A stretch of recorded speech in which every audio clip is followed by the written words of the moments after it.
오늘 이 시간 하나님께서 우리를 예배의 자리로 부르십니다. 함께 오는 성도 여러분, 우리 보배 친구들, 우리의 도움은 어디에 있습니까?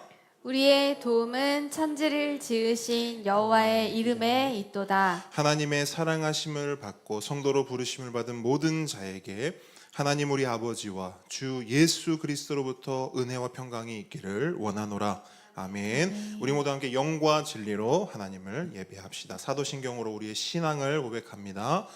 전능하사 천지를 만드신 하나님 아버지를 내가 믿사오며 그 외아들 우리 주 예수 그리스도를 믿사오니 이는 성령으로 잉태하사 동정녀 마리아에게 나시고 본디오 빌라도에게 고난을 받으사 십자가에 못 박혀 죽으시고 장사한 지 사흘 만에 죽은 자 가운데서 다시 살아나시며 하늘에 오르사 전능하신 하나님 우편에 앉아 계시다가 저리로서 산자와 죽은 자를 심판하러 오시리라.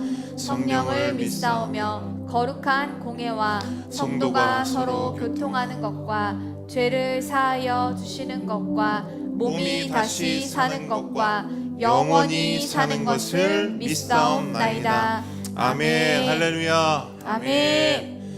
우리의 이 고백대로 우리의 영원한 소망 되시는 우리 예수님 한 분만을 바라보면서 나아가길 원합니다. 여러분, 오늘 처음으로 고백할 이 찬양은 아마 처음 들어보신 분들이 대부분일 거예요. 참고로 이 찬양은 저의 인생 찬양 가운데 하나입니다. 그래서 왜 인생 찬양이냐면 찬양의 가사처럼 여러분, 삶이 막막해질 때가 있습니까? 없습니까? 삶이 답답할 때가 있습니까? 없습니까? 있죠. 그러면 저는 그런 삶의 막막함과 답답함이 찾아올 때 이 노래가 이렇게 흥얼거려지더라고요. 그냥 이 노래를 계속 흥얼거려요. 그래서 오죽하면 우리 아이들은요, 이 찬양을 한 번도 노래로 들어본 적이 없고 제 콧노래로만 항상 듣습니다. 그래서 이 노래가 들려오면 전도사님은 딱 이렇게 말합니다. 아빠 지금 힘드니까 건드리지 마.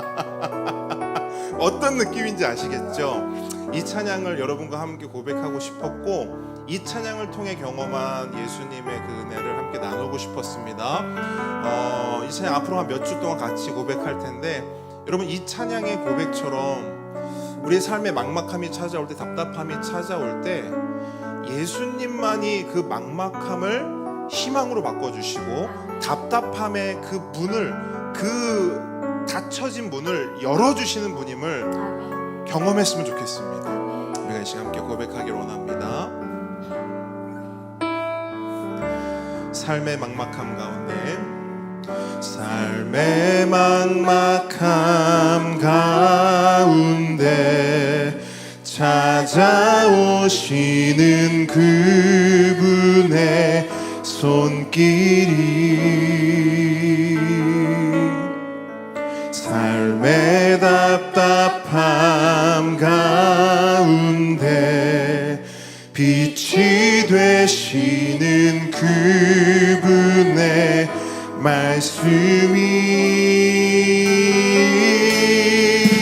내게 봄과 같아서 내게 생명을 주고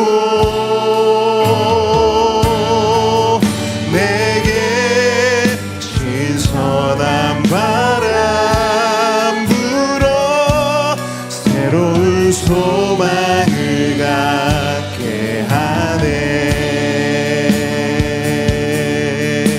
한 번 더 고백합니다. 삶의 막막함 가운데 찾아오시는 그분의 손길이 삶의 답답함 가운데 빛이 되시는 그분의 말씀이 내게 봄과 같아서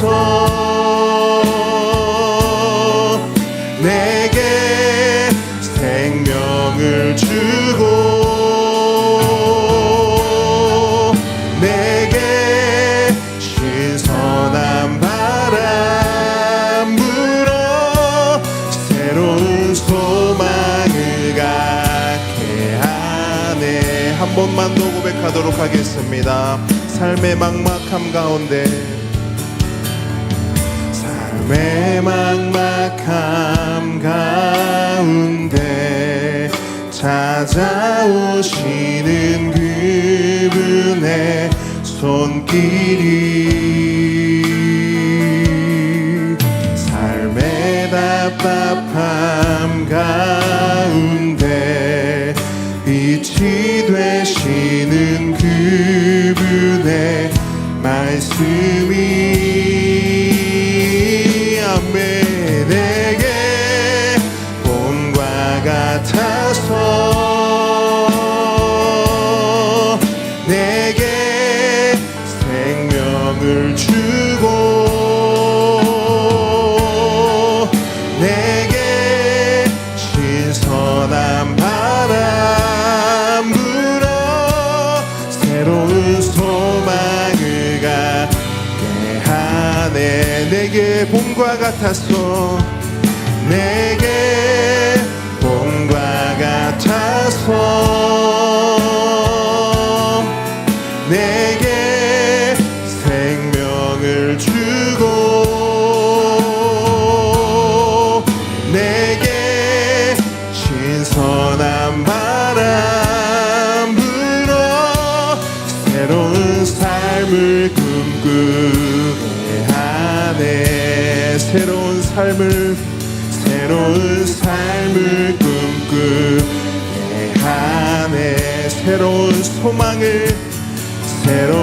소망을 갖게 하네. 할렐루야.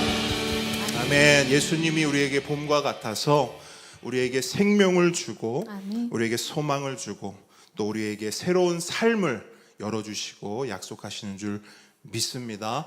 그렇게 우리를 인도하시고 이끄신 우리 주님을 우리가 박수치면서 함께 찬양하길 원하는데요, 이곳까지 우리 걸음으로 걸어온 것이 아니라 오직 주님께서, 예수님께서 우리를 불러주시고 우리를 인도하여 주셨습니다. 우리를 인도하신 그 예수님을 우리 목소리 높이 함께 찬양하도록 하겠습니다.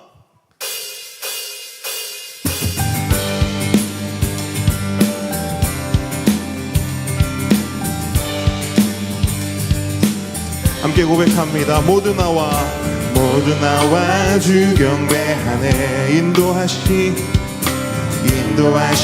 부르심 따라 우리의 힘과 계획을 내려놓고 주님만 바라보네. 생명 주신 주님 함께 우리의 허물과 죄 고백함으로 주님의 얼굴 전심으로 구할 때 주님 응답하시네. 이곳에서 주님을 예배하네. 여기까지 우리를 인도하셨네. 주의 크신 능력 우리를 붙드셨네. 주님 앞에 나 이곳에서 우리는 예배하네. 해가 지니 함께 노래하네. 우리를 돌이키시는 주의 계획 이곳에 세우셨네. 우리를 위해. 아멘. 우리 인도하신 주님을 목소리 높여 찬양합니다. 모두 나와 주 경배하네. 인도하신 부르심 따라 우리의 힘과 계획을 내려놓고 주님만 바라보네. 생명 주신 주님 함께 허물과 죄 고백함으로 주님의 얼굴 진심으로 구할 때 주님 응답하시네.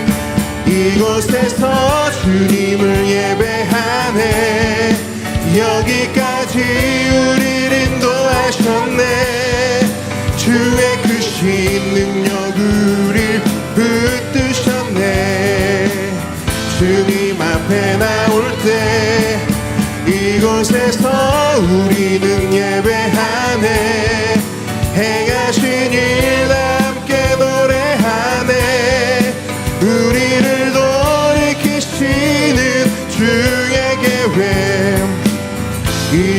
세우셨네 우릴 위해.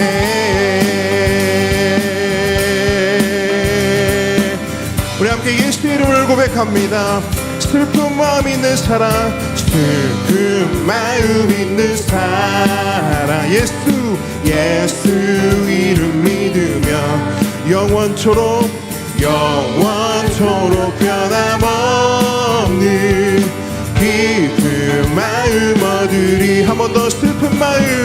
슬픈 마음 있는 사람, 예수 이름 믿으며 영원토록 변함없는 기쁜 마음 얻으리. 예수의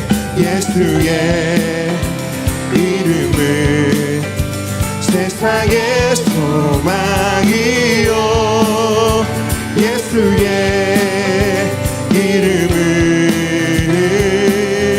천국의 기쁨일세. 거룩하신 주의 이름 너의 방패 삼아라. 환난 시험 당할 때에 주께 기도드려라. 예수의 이름은 세상의 소망이 오직 예수의 이름은 천국의 기쁨일세. 존귀하신 주의 이름 우리 기쁨 되도다. 주의 품에 안길 때에 기뻐 찬송 부르리. 예수의 이름은 세상의 소망이요, 예수의 이름은 천국의 기쁨일세. 우리 갈 길 나간 후에 보좌 앞에 나가 왕께 경배하며 멸류관을 한 번 더 고백합니다. 우리 갈 길 나간 후에 보좌 앞에 나가 왕께 경배하며 멸류관을 드리리.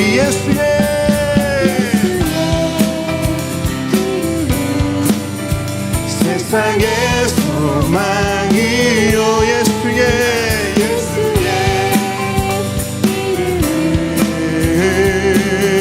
천국의 기쁨일세. 예수의 이름은 세상의 소망이요, 예수의 이름은 천국의 기쁨일세. 아멘. 예수 이름 앞에 우리의 영광의 박수 올려드립니다. 예수님 오직 예수님만 의지합니다. 예수님만 예배합니다. 우리 예배 받아주시옵소서.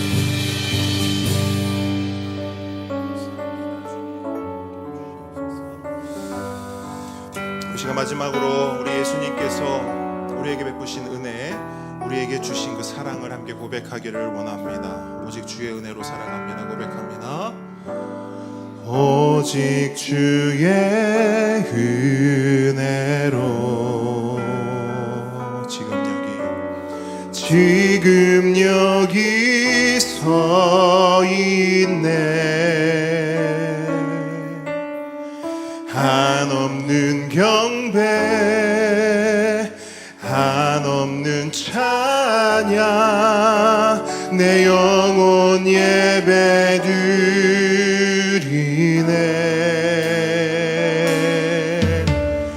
나를 위해 이 땅에 오신 주의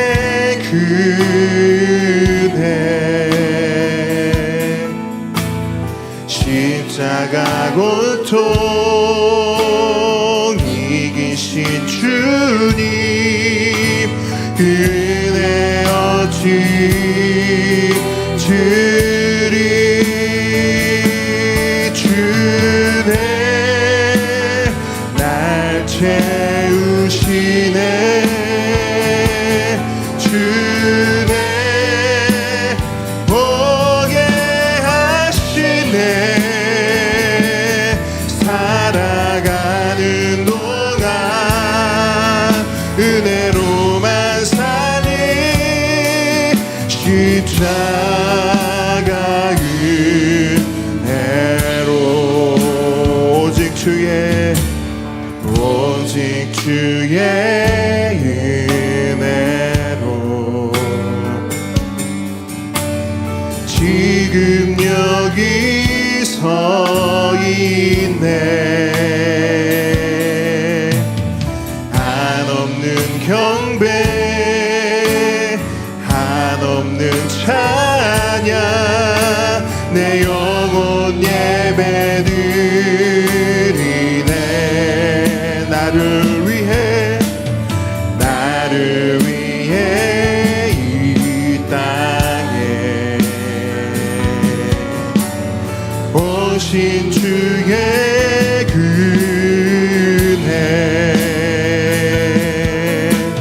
십자가 고통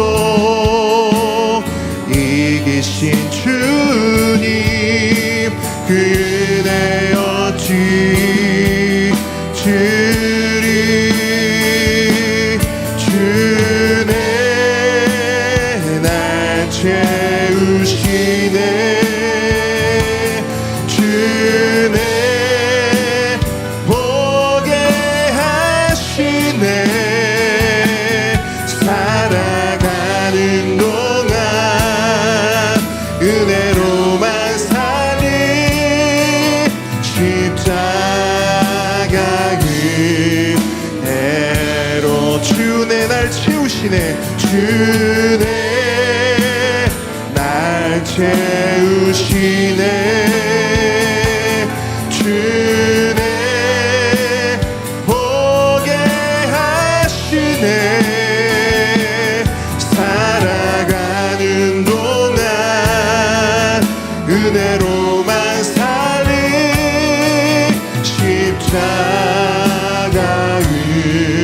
은혜로 십자가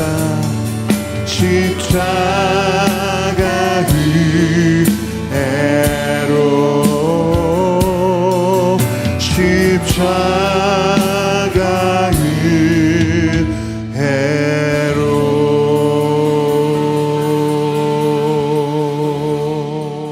아멘. 이 시간 우리를 대표해서 이종태 집사님 기도해 주시겠습니다. 십자가의 도가 멸망하는 자들에게는 미련한 것이요 구원을 받는 우리에게는 하나님의 능력이라. 사람들이 이해하지 못하는 일들이 하나님의 역사하심으로 일어나고 세상을 변화시킵니다. 그 중에 하나님의 아들이 우리를 위해 십자가에 달리셨다는 사실은 정말 놀라운 일입니다. 죽기까지 우리를 사랑하신 그 사랑에 감사와 찬양을 올려드립니다. 아무것도 염려하지 말고 다만 모든 일에 기도와 간구로 너희 구할 것을 감사함으로 하나님께 아뢰라. 하루를 주님의 은혜로 시작합니다. 하지만 그 은혜는 오래가지 못하고 근심 걱정으로 변합니다. 대부분이 욕심 때문이고 내 뜻대로 되지 않기 때문입니다. 세상이 내 마음대로 되지 않음을 이미 깨닫고 있지만 미련을 버리지 못하고 자꾸만 희망 없는 곳을 바라봅니다. 주님 용서하여 주시고 오늘의 문제와 내일의 문제를 담대히 주님께 맡길 수 있는 용기와 은혜를 주시옵소서. 정직한 자를 악한 길로 유인하는 자는 스스로 자기 함정에 빠져도 성실한 자는 복을 받느니라. 믿음의 큰 업적을 쌓아 화려한 신앙생활을 하는 것보다 꾸준하고 성실한 신앙생활이 중요합니다. 믿음은 하나님께서 주시는 것이지 크기로 업적으로 평가받지 않음을 기억하고 꾸준히 신앙생활을 해야 합니다. 주님, 꾸준히 주님께서 나아갈 수 있게 은혜 주시고 남에게 보여주기 위한 것이 아닌 오직 진실함으로 믿음 생활하게 하옵소서. 그들의 입을 막을 것이라. 이런 자들이 더러운 이득을 취하려고 마땅하지 아니한 것을 가르쳐 가정들을 온통 무너뜨리는도다. 가정은 밭과 같습니다. 가족이 어떤 씨앗을 심느냐에 따라 다른 열매가 맺혀집니다. 가정은 물질이 없어서 불행해지는 것이 아니라 사랑이 없어서 불행해지는 것입니다. 사랑의 씨앗을 심음으로 행복한 가정을 만들기 위해 열심히 투자해야 합니다. 행복한 가정은 곧 지금 이곳에서 누리는 천국입니다. 온 가족이 서로 사랑함으로 하나님이 주신 천국을 누리게 하옵소서. 예수께서 이르시되 나의 양식은 나를 보내신 이의 뜻을 행하며 그 일을 온전히 이루는 이것이니라. 지난주의 말씀도 삶으로 실천하지 못할 뿐 아니라 심지어 대부분 잊어버렸다 하더라도 이미 들었던 말씀은 모두 우리의 영혼이 성장하는 데 큰 도움을 주었습니다. 우리의 삶의 나침판이 될 거룩한 말씀이 선포됩니다. 말씀을 전하시는 담임 목사님을 강건하게 하시고 하나님의 은혜로 말씀을 하나님의 뜻대로 온전히 풀어 성도들의 영을 풍성하게 누리시게 하시며 성도들은 집중하여 듣고 행함으로 하나님의 영광만이 드러나게 하옵소서. 너희 몸은 너희가 하나님께로부터 받은 바 너희 가운데 계신 성령의 전인 줄 알지 못하느냐. 너희는 너희 자신의 것이 아니니라. 우리가 누리는 모든 것은 하나님의 은혜입니다. 자신의 성공과 재물을 자신의 노력으로 인한 것으로 생각하지 말고 또한 마땅히 하나님께 드려야 할 것을 아까워하지 말고 즐거이 드리며 우리의 모든 것이 잠시 맡은 것임을 기억하게 하옵소서. 너희 중에 누구든지 지혜가 부족하거든 모든 사람에게 후히 주시고 꾸짖지 아니하시는 하나님께 구하라. 그리하면 주시리라. 받지 못하는 것은 구하지 않기 때문입니다. 하나님은 우리의 인생의 모든 답을 알고 계십니다. 우리가 선한 마음으로 하나님께 구할 때 우리에게 아낌없이 후히 주시며 또 물과 포도주와 같은 은혜를 누리게 하실 예수님의 이름으로 기도드립니다. 아멘. 이 시간 십계명 함께 고백하겠습니다. 제1은 너는 나 외에는 다른 신들을 내게 두지 말라. 제2는 너를 위하여 새긴 우상을 만들지 말고 또 위로 하늘에 있는 것이나 아래로 땅에 있는 것이나 땅 아래 물속에 있는 것에 어떤 형상도 만들지 말며 그것들에게 절하지 말며 그것들을 섬기지 말라. 제3은 너는 내 하나님 여호와의 이름을 망령되게 부르지 말라. 제4는 안식일을 기억하여 거룩하게 지키라. 제5는 내 부모를 공경하라. 제6은 살인하지 말라. 7은 간음하지 말라. 8은 도둑질하지 말라. 9는 내 이웃에 대하여 거짓 증거하지 말라. 10은 내 이웃의 집을 탐내지 말라. 아멘. 오늘 주님께서 우리에게 주신 하나님 말씀은 요한복음 2장 12절로 22절 말씀입니다.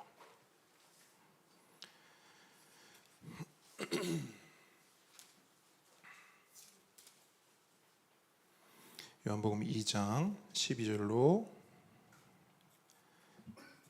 22절 말씀.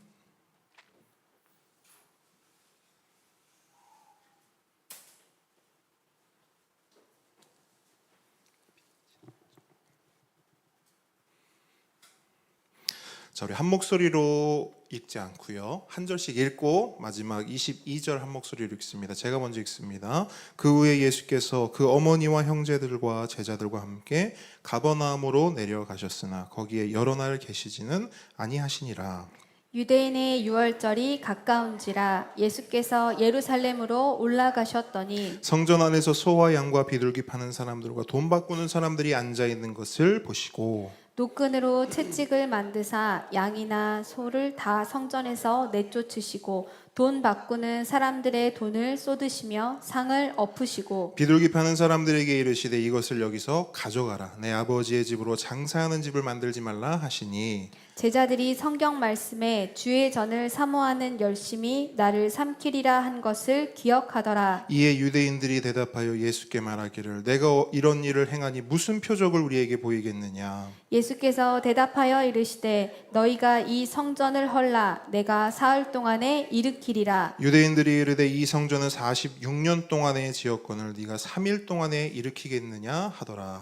그러나 예수는 성전된 자기 육체를 가리켜 말씀하신 함께 것이라. 읽습니다. 죽은 자 가운데서 살아나신 후에야 제자들이 이 말씀하신 것을 기억하고 성경과 예수께서 하신 말씀을 믿었더라. 아멘. 자, 오늘의 말씀은 하나님의 새 성전입니다. 저를 따라합니다. 하나님의 자, 우리 보배들을 할 때까지 계속할 겁니다. 하나님의 새 성전. 네, 하나님의 새 성전이란 제목으로 오늘 말씀을 겸손과 순종의 마음으로 함께 받도록 하겠습니다. 예수님께서는 가나의 결혼식에서 첫 번째 표적을 보이신 후에 가버나움이란 곳에 잠시 들리셨습니다. 그리고 유월절을 지키기 위해 예루살렘으로 향하시는데요. 그 여정을, 지금까지의 여정을 우리 지도로 한번 간단하게 살펴보도록 하겠습니다. 보시면 밑에 쪽에 베다니라고 되어 있습니다. 베다니가 어떤 곳이죠? 세례 요한이 사람들에게 세례를 주고, 그죠? 예수님과 세례 요한도 저기서 만났었죠. 저기서 만남이 이루어진 후에 어디로 이동하십니까? 주황색 표시를 쭉 따라가 보세요. 어디로 갑니까? 가나로 갑니다. 그래서 가나에서 혼인 잔치가 있었어요. 결혼식이 있었습니다. 그리고 결혼식을 마치고 초록색 선 따라갑니다. 어디로 갑니까? 쭉 가서 갈릴리 호수 위쪽에 있는 가버나움에 예수님과 제자들과 어머니와 형제들이 함께 있었는데, 오래 있었다고요? 아니면 며칠밖에 안 있었다고요? 며칠밖에 안 있었던 거예요. 며칠밖에 안 있었다가, 자 보세요. 이제 가버나움에서 어디로 가느냐? 다음 지도 보여주십시오. 가버나움이 저 위인데요. 저기서부터 예루살렘을 향해서 쭉 내려오신 겁니다. 왜 오셨다고요? 뭐가 가까웠기 때문에? 유월절이 가까웠기 때문에. 자, 됐습니다. 이제 저를 보십시오. 자, 그렇게 유월절이 가까워서 예수님이 예루살렘에 임하셨는데요. 예루살렘에 가셔서 가장 먼저 성전에 들어가십니다. 그리고 성전을 이렇게 둘러보시는 거예요. 우리로 치면 교회 예배당 안에 들어와서 교회 안을 이렇게 쭉 둘러보시는 겁니다. 그때 예수님의 눈에 들어온 게 뭐냐? 소와 양과 비둘기를 파는 사람들과 그것들을 사고 팔기 위해 돈을 바꾸어주는, 환전해주는 사람들이었어요. 근데 예수님은 그 모습을 보자 어떤 행동을 취하십니까? 노끈을 드셨대요. 그리고 그것을 채찍으로 만들어서 그곳에 있던 양과 소를 어디로? 성전 밖으로 내쫓고 환전상들의 상과 돈통도 다 엎어버리셨다라고 말씀하고 있습니다. 그리고 예수님이 뭐라고 말하십니까? 내 아버지 집은 너희들이 장사하는 집이 아니다. 이 모든 것을 당장 집어쳐라 말씀하시는 거예요. 자, 어쨌든 한바탕 소동, 난리가 일어났습니다. 성전 안에 시끌시끌한 거예요. 그러자 유대인들이 찾아와서 따지듯 묻습니다. 이게 무슨 짓입니까? 당신이 누구고 당신에게 무슨 자격이 있기에 이런 짓을 하는 겁니까?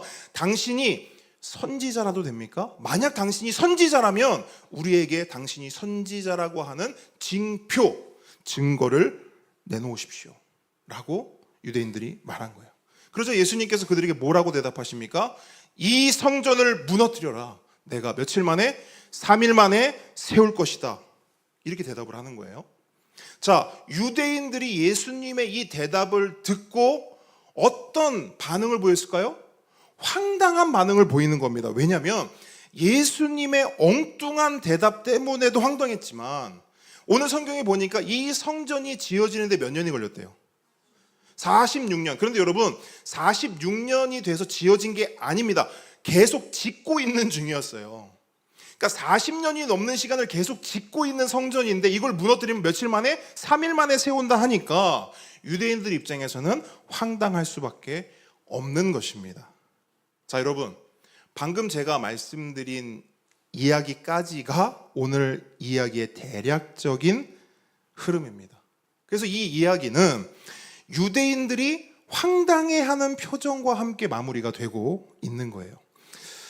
자, 예수님의 이야기들을 보게 되면 지난주도 그렇고요, 다른 대부분의 이야기도 그렇듯 사람들과 나누는 대화가 어긋나는 경우를 많이 보게 됩니다. 자, 지난주에도 마리아가 포도주가 떨어졌다 이렇게 말했죠. 예수님이 뭐라고 대답하시죠?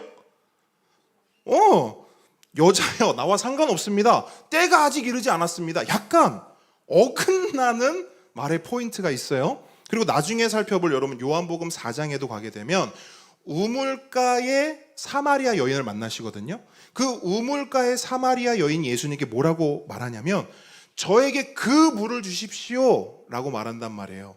그래서 예수님이 뭐라고 대답하는 줄 아십니까? 그 물을 줄게, 아니면 그 물을 안 줄 거야. 둘 중에 하나 하면 되는 거 아닙니까? 근데 뭐라고 하시냐면 네 남편을 데려오라 이런다는 거예요. 동문서답도 이런 동문서답이 없는 거예요. 뭔가 대화가 티키타카가 돼야 되는데 그러면 하고 하면 이렇게 뭔가 대화가 돼야 되는데 예수님과 사람들의 대화를 보게 되면 대화가 어긋나요. 삐그덕거려요. 동문서답이 됩니다. 오늘 같은 경우에도 당신이 이런 일을 벌이는 징표를 내놓으십시오 라고 하니까 예수님이 뜬금없이 뭐라고 해요? 이 성전을 헐라 3일 만에 내가 세울 것이다. 대화가 안 돼요. 소통이 안 됩니다. 이유가 뭘까요? 여러분 궁금해 하시지 않았어요? 성경을 읽으면 도대체 이게 무슨 말인지를 모르겠는 거예요. 명쾌하게 딱딱딱딱 나오는 게 아니라 이렇게 물었어요. 그거 나도 궁금한 건데? 근데 예수님이 대답하는 걸 들어보면 무슨 말인지를 도무지 모르겠다는 말이죠. 이유가 뭘까? 결론부터 말씀드립니다. 이유는 이겁니다. 존재의 차이 때문입니다. 존재의 차이. 자, 예수님은 어떤 존재입니까? 요한복음이 시작되면서 요한은 예수님의 존재를 이렇게 정의하고 있어요. 태초에 말씀이 계시니라. 이 말씀이 하나님과 함께 계셨으니 이 말씀은 곧 하나님이시니라. 그가 태초에 하나님과 함께 계셨고 만물이 그로 말미암아 지은 바 되었으니 지은 것이 하나도 그가 없이는 된 것이 없느니라. 아멘. 예수님의 존재를 뭐라고 소개하고 있냐면 창조주로 소개하고 있는 겁니다. 하나님으로 소개하고 있는 거예요. 자, 그러면 봅시다. 그 창조주 하나님이신 예수님과 대화를 나누는 그 사람들은 어떤 존재입니까? 그 창조주에 의해 창조된 피조물들이죠. 그러니까 창조주와 피조물이 대화하는 거예요. 그렇기 때문에 이 어마어마한 존재의 차이로 인한 대화와 소통에 어려움이 있는 겁니다. 아마 지금 우리 보배들 같은 경우도 목사님이 말하는 창조주가 뭐고 피조물이 뭐지? 라고 궁금해할 수 있어요. 그런데 여러분, 이 의미를 설명해 주지 않으면 저와 보배들도 대화와 소통이 어렵게 되는 겁니다. 이처럼 저와 보배들 사이에 존재하는 사실 아주 작은 차이지요. 아주 작은 간극입니다. 제가 조금 더 먼저 태어났을 뿐이고 조금 늦게 태어났을 뿐이에요. 조금 더 배웠을 뿐이고 조금 아직 덜 배웠을 뿐입니다. 이 작은 간극과 차이 때문에도 대화와 소통이 어렵다면 창조주와 피조물의 이 어마어마한 간극과 차이 때문에는 얼마나 큰 대화와 소통의 어려움이 있겠습니까? 그래서 오늘 본문에도 보면요, 징표를 보이라 라고 요청했던 유대인들은 물론이고 그 대화를 지켜봤던 제자들도 예수님의 말씀을 이해했다 못했다? 이해하지 못했다. 이 말씀을 읽고 있는 우리는 지금 이해하고 있다 못하고 있다? 못하고 있다. 이유가 뭐냐고요? 존재의 차이 때문입니다. 그래서 예수님이 진리를 말씀하셔도, 표적을 보이셔도, 징표를 보이셔도 그 표적과 징표와 그 진리를 듣고 이해할 기회와 마음이, 들을 기회와 이해할 수 있는 마음이 없기 때문에 예수님과 소통이 되지 않고 대화가 어긋날 수밖에 없는 것입니다. 그런데 그 어긋남을 해결해 주시는 분이 있습니다. 바로 성령님이세요. 그래서 오늘 본문 22절 다시 한번 읽을 건데요. 자, 22절 말씀 다시 한번 읽습니다. 시작. 죽은 자 가운데서 살아나신 후에야 제자들이 이 말씀하신 것을 기억하고 성경과 예수께서 하신 말씀을 믿었더라. 아멘. 무슨 말이냐? 제자들은요, 예수님이 하셨던 말씀을 그때 당시에는 이해하지도 못했고 기억하지도 못하고 있었습니다. 그런데 예수님이 부활하시고 50일 오순절이 되었을 때 성령님께서 강림하시면서 그 말씀을 기억나게 하시고 이해시켜 주셨으며 믿게 해주셨다라는 거예요. 또 다른 보혜사 성령님께서 말씀 들을 귀와 진리를 이해할 새 마음과 그 진리를 믿을 수 있는 믿음을 주셨다는 거예요. 성령님의 이 역사가 있어야만 창조주와 피조물이라고 하는 이 어마어마한 간극, 이 어마어마한 차이를 좁힐 수 있다라는 것입니다. 함께 오는 성도 여러분, 오늘 이 시간에도 성령님의 이 좁히시는 역사가, 이 간극과 차이를 줄이시는 역사가 오늘 이 자리에 있기를 주님으로 축복합니다. 여러분, 그게 돼야 됩니다. 그래야 말씀이 들리는 거예요. 그때 들리는 거예요. 늘 말씀드리잖아요. 우리가 귀 2개 가지고 있다고 해서 청력이 좋다고 해서 말씀이 들리는 게 아닙니다. 성령님이 들을 귀를 주셔야 돼요. 들린다고 다 이해되냐? 아니요. 이해할 수 있는 새 마음을 주셔야 돼요. 우리가 수요일날 배우지 않았습니까? 성령님께서 왜 오셨어요? 새 마음 주시려고. 구약에서는 도무지 말씀을 줘도 이해하지 못해요. 돌판을 손에 들고 파피루스를 손에 들고 말씀을 읽고 달달 외워도 그 말씀을 도무지 이해를 못하는 겁니다. 왜? 이 마음이 단단해졌기 때문에, 굳어졌기 때문에. 그래서 성령님이 오셔서 새 마음을 주셔야 이 말씀이 환히 이해가 되는 것입니다.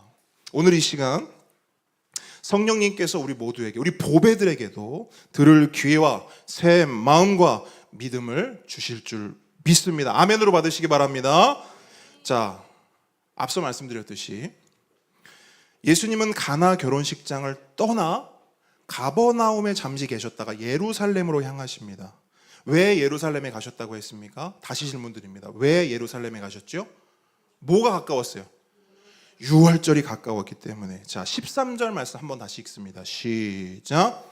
유대인의 유월절이 가까운지라 예수께서 예루살렘으로 올라가셨더니. 자, 유월절을 지키기 위해 예수님께서 예루살렘으로 올라가십니다. 유월절이 뭡니까? 유월절은 애굽의 노예였던 이스라엘을 하나님께서 구원하신 날을 기념하는 절기입니다. 다른 말로 출애굽을 기념하는 거예요.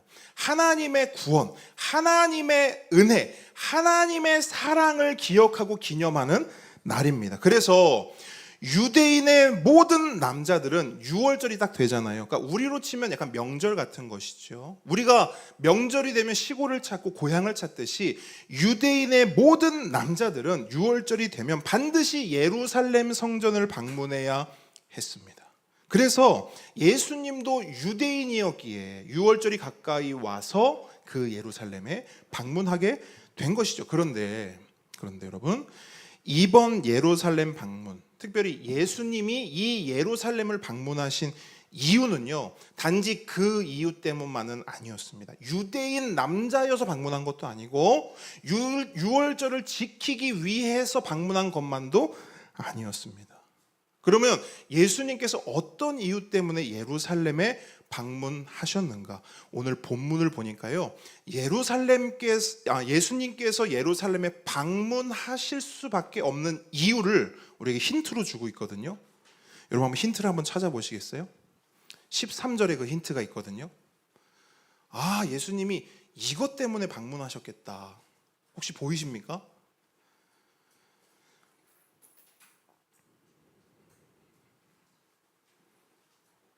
자, 그 힌트가 뭔지 제가 말씀드리겠습니다. 자, 13절 보시면 유월절을 누구의 유월절이라고 말하고 있습니까? 유대인의 유월절. 자, 그럼 묻습니다. 여러분, 이 표현이 맞을까요? 유대인의 유월절이라는 표현이 맞을까요? 한번 생각해 보십시오, 여러분이. 이 표현이 맞을까? 그치, 유대인들이 지키고 유대인들이 모이는 유월절이니까 유대인들의 유월절 아닌가? 여러분 어떠세요? 맞는 것 같으십니까? 구약에 처음으로 이 유월절이 주어졌을 때 한번 떠올려 보십시오. 한번 찬양에도 비슷한 힌트가 있습니다. 이게 진짜 유대인의 유월절이 맞나? 여러분, 구약에 보면 특별히 하나님께서 이 유월절을 제정하시고 이스라엘 백성에게 유월절을 딱 주셨을 때, 출애굽기에 나오는 말씀인데, 이제 생각해서 하나님이 반복적으로 하시는 게 있어요. 자, 유월절이다, 유월절이다, 유대인의 유월절이다 아니라 여호와의 유월절이다. 애초에 하나님이 이 유월절을 제정하실 때, 그 제정하신 유월절을 이스라엘 백성에게 줄 때 이미 네이밍을 하나님이 해서 주셨어요. 누구의 유월절? 여호와의 유월절. 하나님의 유월절이라는 거예요. 그런데 그 여호와의 유월절이 지금 어떤 유월절이 됐어요? 유대인의 유월절이 돼버린 겁니다. 분명 유월절은 아까 설명드렸죠. 하나님의 구원과 하나님의 은혜를 기념하고 기억하며 하나님과 그 어린 양이 주인공이 되고 주목받아야 할 날인데, 그 주인공은 쏙 빼놓고 자기들만의 유월절을 만들어버린 거예요. 생일 잔치를 하는데요, 생일자 없이 축하하고 있는 거예요. 시상식을 하는데 수상자를 빼놓고 시상식을 하는 겁니다. 말이 안 되는 것이고 어이가 없는 것입니다. 그렇기 때문에 예수님께서 예루살렘에 방문하신 이유는 이거예요. 보라, 세상 죄를 지고 가는 하나님의 어린 양이로다. 이 말씀을 성취하기 위해서 예루살렘에 가신 겁니다. 왜 어린 양이 나옵니까? 유월절의 핵심이 뭐예요? 뭐 때문에 유월, 패스오버, 그 죽음의 사자들이 그 집을 넘어갑니까? 뭐 때문에? 어린 양의 피 때문 아니에요, 그죠? 근데 그 어린 양의 피는 다 제껴두고 유대인의 유월절 아니라는 거예요. 예수님은 말씀하는 거예요. 보라, 세상 죄를 지고 가는 하나님의 어린 양. 그 하나님의 어린 양의 진짜 유월절을 되찾기 위해서 예수님이 방문하신 겁니다. 그렇게 예수님께서 예루살렘에 도착했어요. 성전에 들어가셨어요. 그리고 성전 안을 둘러보십니다. 그런데 예수님이요, 단전에서부터 올라오는 깊은 분노가 있었어요. 왜 분노를 느끼셨죠? 왜 분노를 느끼셨죠? 한번 여러분들이 한번 대답을 해 주십시오. 예수님이 왜 분노를 느끼셨을까요? 네, 오케이, 좋습니다. 맞죠? 혹시 앞에 설명드렸던 유대인의 유월절과 연결지어서 생각해보면 어떨까요? 그렇죠. 무슨 말이냐면 유월절만 유대인의 유월절이 된 게 아니에요. 성전은 누구의 성전이에요? 하나님의 성전 아닙니까? 근데 그 성전조차 누구의 성전이 돼버렸어요? 유대인의 성전이 돼버린 거예요. 변질된 거예요. 유월절도 변질되었고 성전도 변질된 겁니다. 분명 겉모습은 성전이에요. 명패도 붙어 있어요. 성전, 예루살렘 성전. 규모도 어마어마합니다. 그럴듯합니다. 멋있어요. 근데 문제는 뭐냐? 그 성전에 누가 없어요? 하나님이 없는 거예요. 여러분, 하나님께서 성전을 주신 이유가 뭡니까? 딱 하나로 요약하자면 이거예요. 함께 하기 위해 하나님이 성전을 주신 겁니다.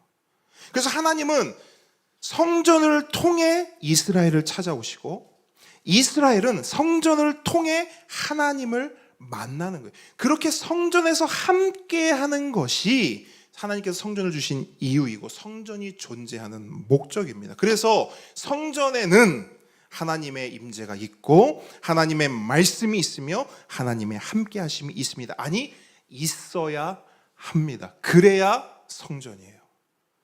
건물만 있다고 성전이 아니라 하나님의 임재가 있어야 성전이고 하나님의 말씀이 있어야 성전이고 하나님의 함께 하심이 있어야 성전이라는 겁니다. 그런데 예수님이 성전에 들어가셔서 딱 보셨는데 거기는 하나님의 임재도 없고 하나님의 말씀도 없고 하나님의 함께 하심도 없는 겁니다.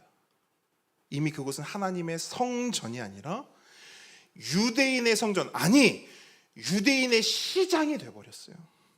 그래서 그곳에는 하나님을 향한 기도 소리보다 시끄러운 짐승들의 제물들의 소리가 더 요란했고 하나님을 향한 찬양과 경배보다 재물을 사고 파는 소리, 돈이 오고 가는 흥정하는 소리, 조금만 싸게 해줘, 남는 거 없어, 이 소리가 더 컸던 거예요. 근데 거기가 어디라고요? 성전이라고요. 성전의 정체성이 완전히 사라져버리고 성전의 존재 이유가 조금도 남아있지 않았던 겁니다. 그래서 예수님이 어떻게 하시느냐, 노를 발하시는 거예요. 화를 쏟아내시는 거예요. 노끈으로 채찍을 만드셔서 양과 소를 내쫓으시고 환전상들의 돈통을요 다 쏟아 엎으신 겁니다. 그럼 여러분 한 번 더 질문하겠습니다. 예수님께서 이렇게 분노하신 이유가 뭘까요? 왜 이렇게 예수님이 화가 나셨을까요? 한번 생각해 보십시오. 그리고 대답해 주십시오. 여러분의 고민이 필요하고요, 여러분의 생각과 여러분의 상상이 필요합니다. 예수님이 왜 이렇게까지 하셨을까? 우리가 아는 예수님의 모습이 아니지 않습니까?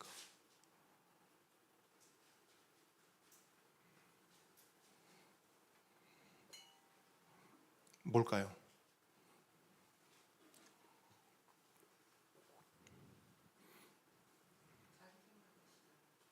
자기 생각의 신앙. 그러니까 예수님이 보셨을 때 그러니까 신앙이 잘못된 거야, 이 사람들이. 그래서 분노하셨다. 또 뭐가 있을까요? 그때 당시의 상황으로만 한번 보자고요.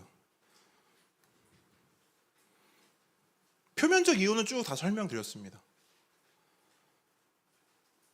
성전에 하나님이 없고,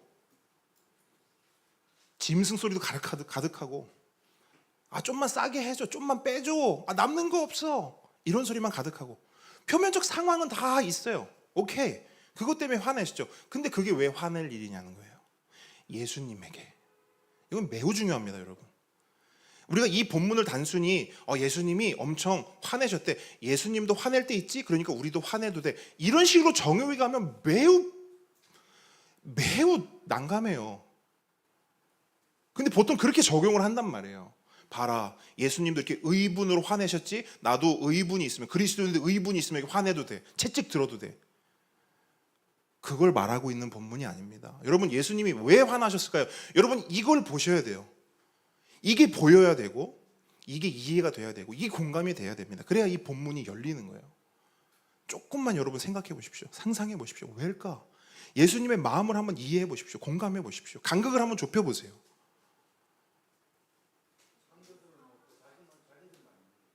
예? 오케이, 하나님이 없어요. 하나님이 없고 자기들만 있어. 오케이, 그게 이제 예수님 눈에 보인 겁니다.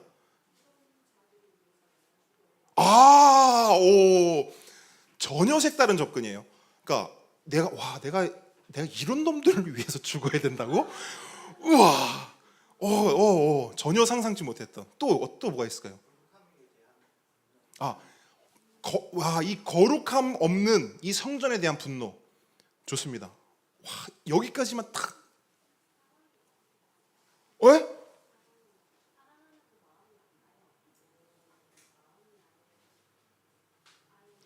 지금 재은 성도가 본인도 무슨 말을 하고 있는지는 잘 모르는 것 같은데 정답을 말했어. 사랑을 말했어요. 여러분, 예수님이요, 그러니까 이런 거죠. 이렇게까지 하실 일이야? 우리 이렇게 생각할 수 있단 말이에요. 솔직히 그래요, 안 그래요? 근데 저렇게까지 하실 일, 저 사람들 저거 생업인데 저거 소, 양 다 쫓아내고 막 비둘기는 여러분 그냥 내놓고 팔았을 거예요? 아니면은 이렇게 새 장에 담았을까요? 새 장이 있겠죠. 근데 만약에 새 장을 막 열어서 막 날렸어. 그 사람들 생업이잖아. 돈통으로 다 쏟았어. 그러면 이 사람 돈, 이 사람 돈 다 섞이잖아. 이 사람들 생업인데 이렇게까지 하실 이유가 있나? 라고 저는 생각했었다고요. 예전에 어렸을 때 예수님 너무해 이랬단 말이에요. 근데 예수님이 왜 이랬나를 알게 되니까 예수님이 이렇게 하신 건 정말 참고 참은 거다라는 걸 생각을 하게 됐어요. 예수님이 진짜 소위 양반이시구나. 나 같으면 진짜 이렇게 안 했을 것 같아요. 그러니까 예수님의 그 마음, 내가 예수님 입장이었으면 이걸로 안 끝나요. 이걸로 안 끝나요. 아까 원수 성도님 말했던 것처럼 내가 이런 것들을 위해서 내가 죽어야 된다고? 충분히 우리는 생각할 수 있을 것 같아요. 근데 예수님은 참으셔서 이 정도였단 말이에요. 자, 예수님이 왜 이렇게 하셨는가? 오늘 본문이요, 예수님이 이렇게 하신 이유와 동기를 설명해 주고 있어요. 17절 말씀입니다. 제자들의 눈을 통해서 예수님의 그 동기, 이유를 우리에게 설명해 줍니다. 함께 있습니다. 시작. 제자들이 성경 말씀에 주의 전을 사모하는 열심이 나를 삼키리라 한 것을 기억하더라. 아멘. 여러분, 이 성전 청결, 성전 정화 사건 때 이런 말씀이 있다는 것을 여러분 알고 있었습니까? 보통 이건 다 넘어가 버려요. 왜냐? 무슨 말인지 모르겠거든. 그걸 설명드릴게요. 이게 무슨 말이냐면 제자들이 예수님이 채찍을 들고 소와 양을 막 쫓아내시고 돈통을 막 뒤집어 엎고 상을 막 뒤집어 쏟는 걸 제자들이 지금 보고 있는 거예요.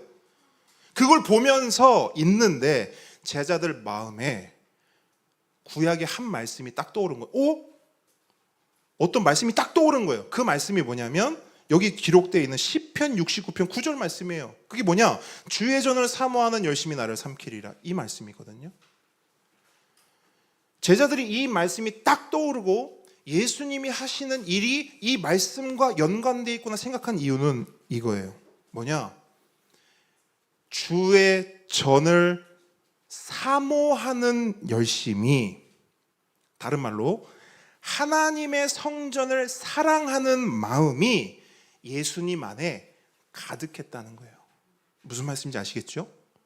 주의 전을 사모하는 열심, 성전을 사랑하는 그 마음이 예수님 안에 가득했고 그 사모함과 열심이 채찍을 들게 하고 상을 뒤엎게 했다는 거예요. 근데 여러분 뒤에 보세요. 나를 삼키리라라는 말은 무슨 말이냐면 그렇게 주의 전을 사모하는 열심이, 성전을 사랑하는 마음이 그 사람을 삼킨다는 거예요. 무슨 말이냐면 그렇게 성전을 이렇게 아꼈어요. 사랑했어요. 그래서 성전에 있는 것들을 다 쫓아내고 다 뒤집어 엎었어요. 그래서 예수님이 어떻게 되죠? 실제로 삼킴을 당해요. 여러분, 이 성전 청결 사건을 통해서 유대인들은 딱 작정하거든요. 저거 죽여야겠다. 그게 삼킨다는 거예요. 예수님이 알았을까요? 몰랐을까요? 알고 있죠. 왜? 구약에서 이미 이야기하고 있잖아요. 성전을 사모하는 열심이 있는 자는 삼킴을 당한다는 거예요. 성전을 사랑하는 마음이 있는 자는 죽임을 당한다는 거예요. 예수님이 알고 있었어요. 알고 있었음에도 뒤집어 엎었어요. 채찍을 들었어요. 왜? 성전을 사랑하니까. 하나님의 성전을 사모하니까. 그걸 제자들이 목격한 거예요. 그리고 이 말씀이 떠오른 겁니다. 여러분 이걸요 다른 말로 표현해 볼게요. 제가 말씀을 묵상하면서 보니까 이건 이렇게도 이해할 수 있겠다. 무슨 말이냐? 성전을 사모하고 하나님의 성전을 사랑하는 사람이 예수님 외에는 아무도 없어요. 한 명도 없어요. 그 자리에만 없었던 게 아니에요. 오늘날에도 없어요. 하나님의 성전을 사모하고 사랑하는 사람이 예수님 외에는 없어요. 그래서 저는 예수님의 분노보다 예수님의 외로움이 보였어요. 왜? 혼자만 고군분투하고 있는 거예요. 성전을 사랑하기 위해, 성전을 치우기 위해. 근데 여러분 보십시오. 물론 당시에도 대제사장 있었어요? 없었어요? 있었어요. 종교 지도자들 차고 넘쳤습니다. 그들은 모두 하나님의 성전을 위해 부르심을 받았고 세우심을 받은 자들입니다. 그러니까 그들의 역할은 뭐냐면 다른 거 아무것도 안 해도 돼요. 성전을 사랑하고 성전을 사모하는 게 그들의 역할이에요. 그게 대제사장이 할 일이고 종교 지도자들이 해야 할 일입니다. 그런데 그 수많은 종교 지도자들, 유대인들 가운데 하나님의 성전을 사랑하는 사람 아무도 없었어요. 아니, 하나님의 성전만 사랑하지 않았을까요? 누구도 사랑하지 않은 거예요? 하나님도 사랑하지 않은 거예요. 여러분, 하나님은 사랑하는데 하나님의 성전은 안 사랑할 수 있어요? 대답해 보세요. 안 되죠. 하나님의 성전을 사랑하지 않는다는 건 하나님도 사랑하지 않는다는 거예요. 그래서 다른 이들도 아닌 바로 그들이 주동자가 되어서 하나님의 성전을 엉망진창으로 만들어 놓은 거예요. 장사하는 집으로, 유대인의 성전, 유대인의 시장으로 만들어 버린 겁니다.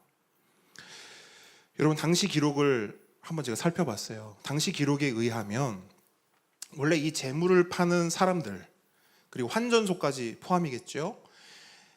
이 사람들은 원래 성전 안에 있었던 사람들이 아니에요. 원래는 예루살렘 성이 있죠. 성 바깥에 기드론 골짜기가 있어요. 그 가차이에.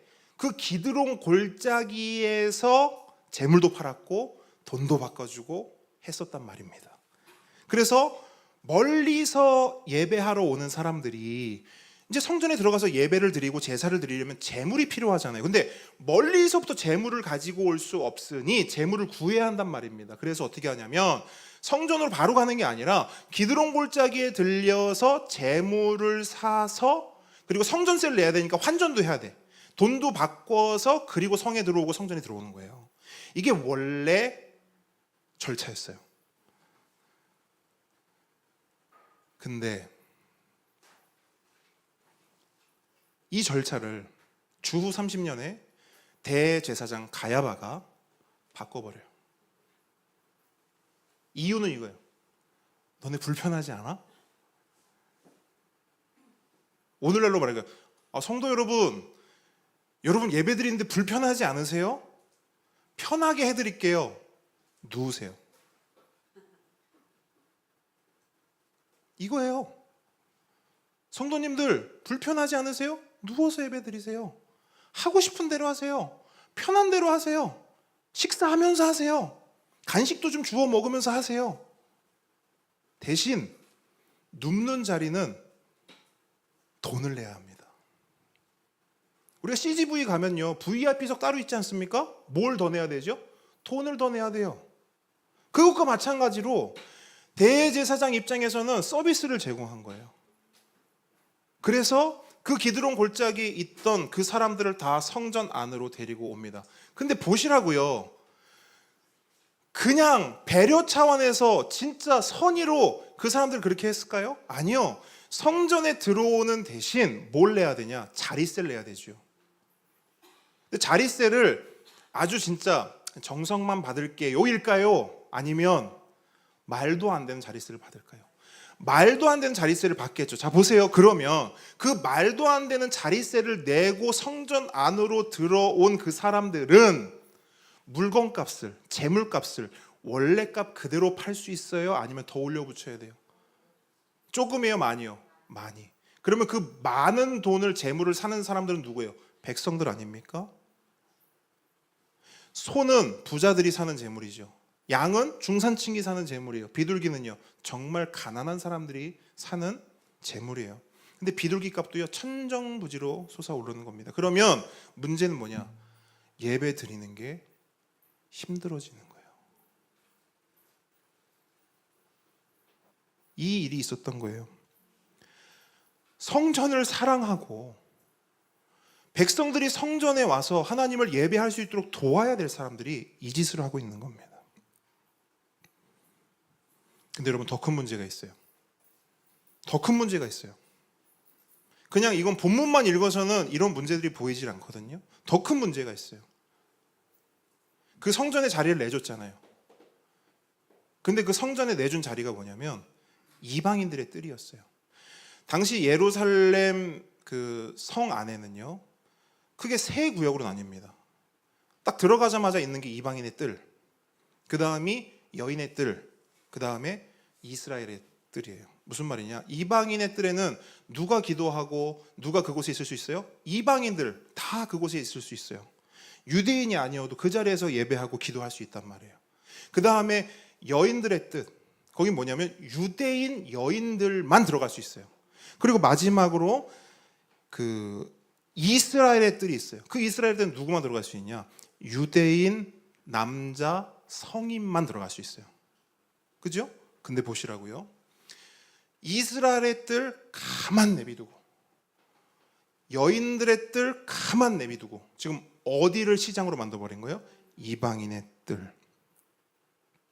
그럼 물어볼게요. 그럼 이방인들은 어디 가서 기도해야 돼요? 없어요.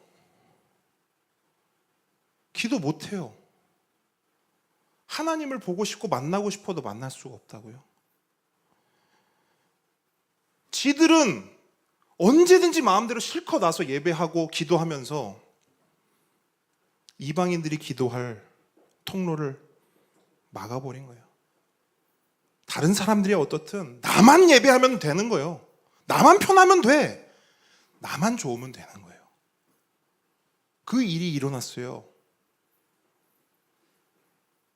정말 아이러니하지 않습니까? 원래 이스라엘은 하나님과 이방인들을 연결해주는 다리. 구약의 표현이 뭐예요? 출애굽기 표현이 뭐예요? 제사장 나라. 그렇죠? 하나님과 이방인을 연결해주는 제사장 나라.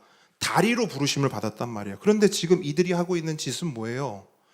오히려 하나님과 이방인 사이를 가로막고 있고 하나님께 나아가려고 하는 이방인들을 막아서고 있어요.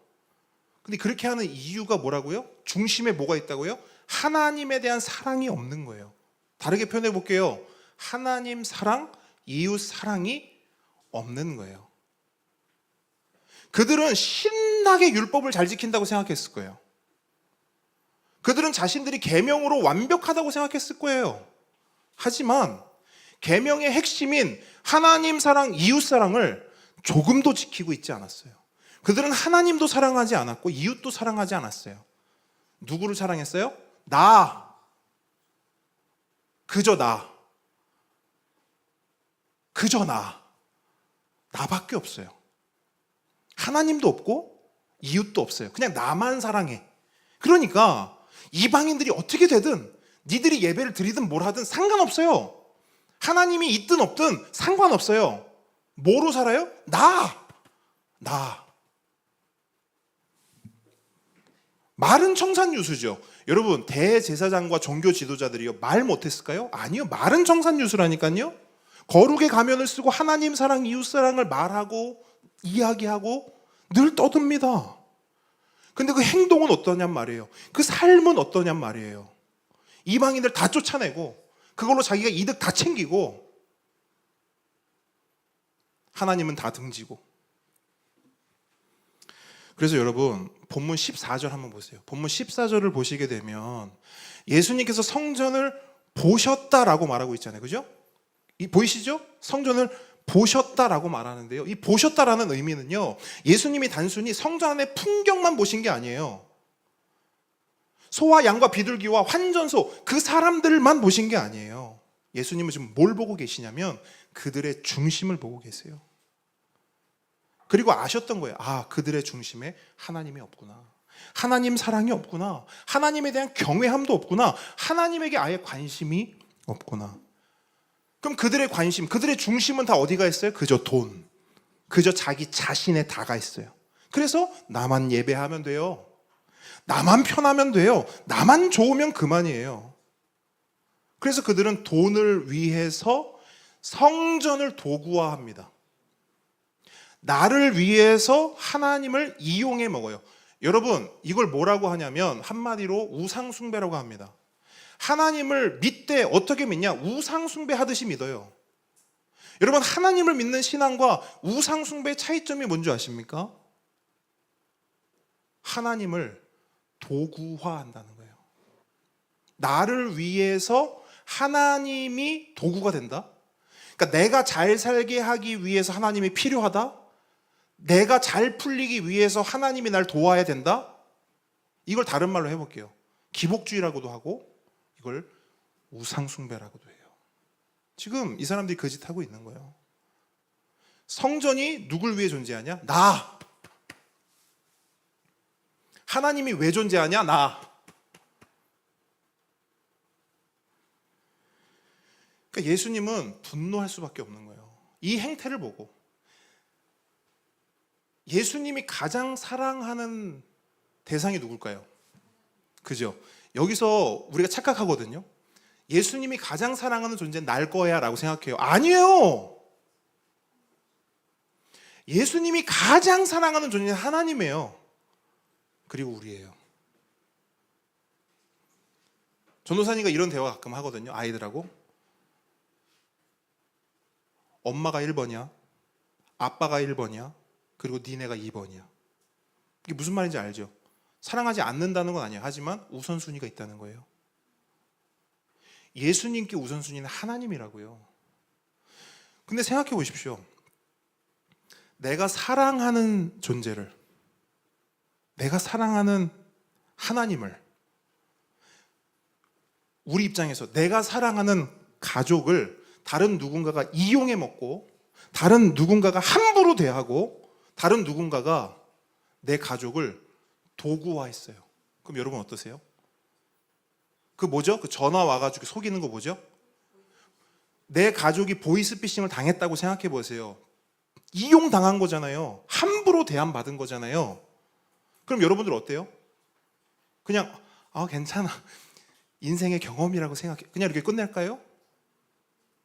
얼마 전에 영화를 하나 봤는데 어떤 여자분, 실화라고 하는데 보이스피싱을 당해서 어떻게 한 줄 아세요? 중국까지 쫓아 중국에 가서요 그 보이스피싱 일당을 잡습니다.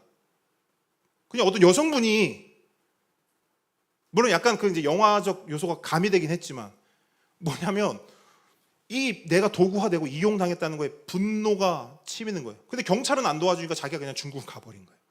어쨌든 여러분, 내 사랑하는 존재가, 예수님에게 있어서 내 사랑하는 하나님이, 그 하나님의 성전이 함부로 대해지고 이 자들이 이용해 먹고 도구화했을 때 그거를 가만히 지켜볼 수 있겠냐고요. 그럴 수 없는 거예요. 그래서 예수님이 채찍을 든 겁니다. 그리고 제가 아까 말씀드린 것처럼, 야, 채찍만 드신 게 진짜 예수님 많이 참으신 거구나, 이런 표현은 어폐가 있지만, 내가 예수님이라면 그냥 그 자리는 원수는 뭘 내리면 될까요? 거기 채찍이 아니라 번개 우르르 쾅쾅 다 쓸어버렸어야 돼요. 채찍 가지고 됩니까? 돈통 그거 얼마 낸다고 쏟아 없는 거 갖고 돼요? 예수님이 참으신 거예요.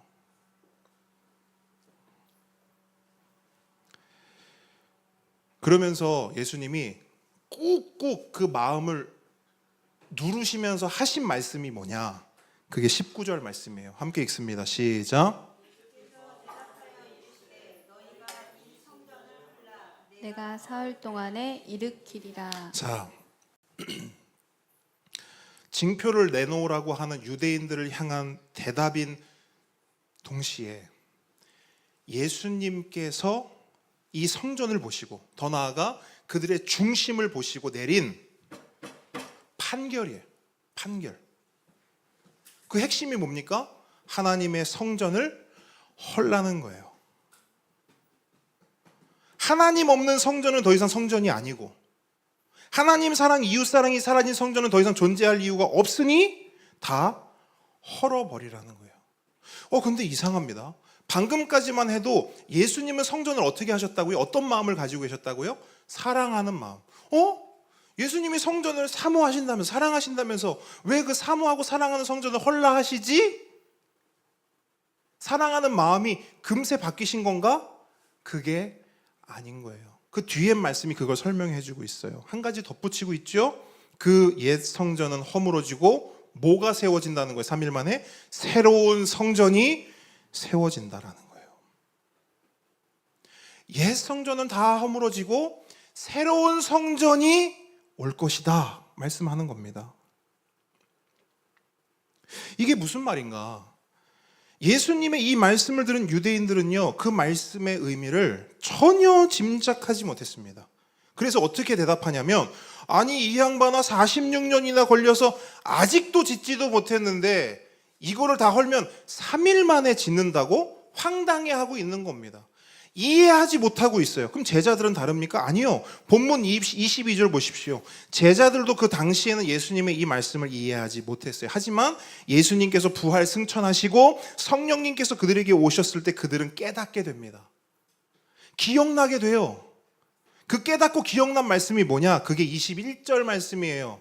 21절 말씀 함께 읽습니다. 시작. 그러나 예수는 성전된 자기 육체를 가리켜 말씀하신 것이라. 네. 제자들이요, 성령님을 통해 깨닫게 된 사실, 그 진리, 그 말씀이 이거예요. 아, 예수님이 그때 말씀하셨던 그 3일 만에 세워진다는 성전이 예수님 자기 육체를 가리켜 하신 말씀이구나. 그때 비로소 알게 됐다는 거예요.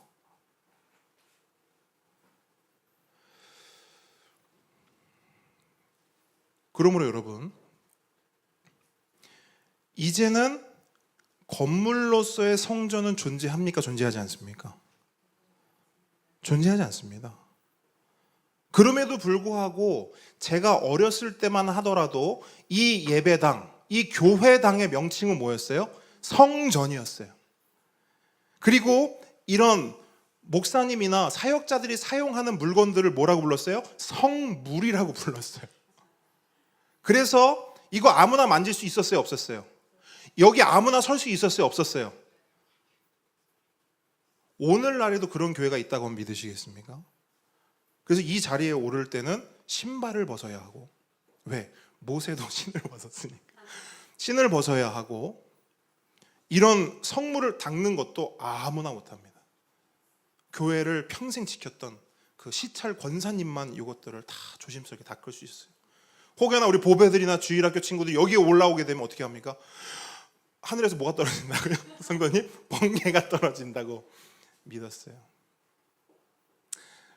근데 여러분, 그 성전, 그 구약의 성전은 존재하지 않습니다. 그리고 그렇기 때문에 하나님은 이제 벽돌로 세워진 옛 성전이 아닌 새 성전이신 예수님을 통해서만 자기 백성을 만나시고, 백성도 우리도 예수님을 통해서만 하나님을 만나게 됩니다. 그래서 예수님이 하신 말씀이 이건 거예요. 이 예수님이 자신의 육체를 새 성전이라 일컬으시면서 하신 말씀이 이것과 연결되는 거예요. 내가 곧 길이요 진리요 생명이니 나를 통하지 않고는 하나님께 나아갈 수도 없고 만날 수도 없고 함께할 수도 없다. 무슨 말입니까? 내가 곧 길이요 진리요 생명이라는 말씀은 한마디로 내가 곧 뭐라는 거예요? 성전이라는 거예요. 예수님이 3일 만에 일으켜 세워진 새 성전, 그 장본인이라는 겁니다. 그래서 예수님이 아니고는, 자, 구약 시대 때는요, 성막, 성전 안에서만 하나님을 만날 수 있었어요. 마찬가지로 이제는 예수님 안에서만 우리가 하나님을 만날 수 있고 하나님을 예배할 수 있는 거예요. 그래서 신약 성경에 보면 이런 표현들 되게 많이 나오지 않습니까? 예수 안에서, 예수 안에서, 예수 안에 있는 나에게 결코 정죄함 없네. 왜 없을까요? 예수 안에 있으면 왜 정죄함이 없을까요? 우리는 그 새 성전 안에서, 구약의 성전이 우리의 모든 죄를 씻겨주는 역할을 했듯이 이제는 예수 안에서 우리의 모든 죄, 어제의 죄, 오늘의 죄, 내일의 죄, 먼 미래의 모든 죄까지 예수 안에서만 씻겨지기 때문에 예수 안에 있는 나에게 결코 정죄함이 없고, 예수 안에 있는 자가 하나님을 만나며 예수 안에 있는 자가 하나님 나라에 들어갈 수 있게 된 것입니다. 그렇기 때문에 여러분, 이제는 소나 양이나 비둘기 필요 없습니다. 여러분, 소나 양이나 비둘기 가져오신 분 있어요? 없어요. 그것을 구입하기 위해 필요한 돈도 없습니다. 그 돈을 바꿀 환전소도 필요 없어요. 뭐만 있으면 되는 줄 아세요? 예수님만 있으면 됩니다. 예수님만 있으면 됩니다. 그래서 여러분, 오늘 본문의 의미를 이제 제대로 해석할 수 있는 거예요. 제대로. 잘 보세요. 예수님이 소나 양이나 비둘기나 환전소를 맡았던 사람들을 성전 밖으로 쫓으신 이유는, 자, 여러분 풀어보세요. 1번, 너무 화가 났다. 그래서 분풀 데가 없었는데 잘 걸렸다 요놈들. 그 재물을 파는 사람들과 환전소를 감당하는 사람들에게 예수님이 분노하시고 화를 쏟아내신 것이다. 이게 1번이에요. 1번. 2번. 뭐 다 아실 건데 2번 뭐냐? 이제는 소도 양도 비둘기도 환전소도 필요 없기 때문에 그것을 우리에게 보여주시기 위해서 다 의도적으로 쫓아내신 것이다. 몇 번? 2번인 거예요. 여러분, 이제 이 말씀이 달리 보이셔야 됩니다. 예수님이 화를 내서, 예수님이 분노해서 그 사람들한테 분노를 다 쏟아내신 거예요? 아니에요. 우리한테 보여주기 위함인 거예요. 이제 이런 거 다 필요 없다. 왜? 내가 너희의 재물이 될 것이다. 아멘이십니까? 보라, 세상 죄를 지고 가는 하나님의 어린 양이로다. 이 말씀, 요 한 문장에 오늘 이 길고 긴 말씀의 내용이 다 들어가 있는 거예요. 예수님이 그 하나님의 어린 양이 될 것이고 되었다라는 것입니다. 이것이 새 성전의 의미이고요, 성경이 말씀하는 복음입니다. 그러므로 여러분, 우리는 더 이상 건물을 의지할 필요가 있어요, 없어요? 건물을 의지할 필요 없습니다. 왜냐하면 우리의 구원은 건물의 크기와 규모에 있는 것이 아니기 때문입니다. 사람을 의지할 필요도 없습니다. 그 사람이 우리에게 구원을 주는 게 아니기 때문이에요. 그리고 여러분, 이건 정말 잘 들으셔야 돼요. 자, 건물 의지하지 마십시오. 사람 의지하지 마십시오. 그리고 여러분이 진짜 의지하지 말아야 될 게 있어요. 그게 뭘까요?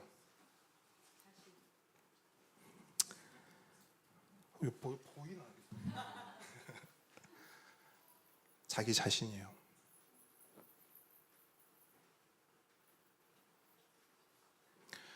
나의 믿음 의지할 수 있습니까? 여러분, 잘 대답하셔야 돼요. 나의 믿음 의지할 만해요? 나의 신앙 의지할 만합니까? 나의 열심 의지할 만해요?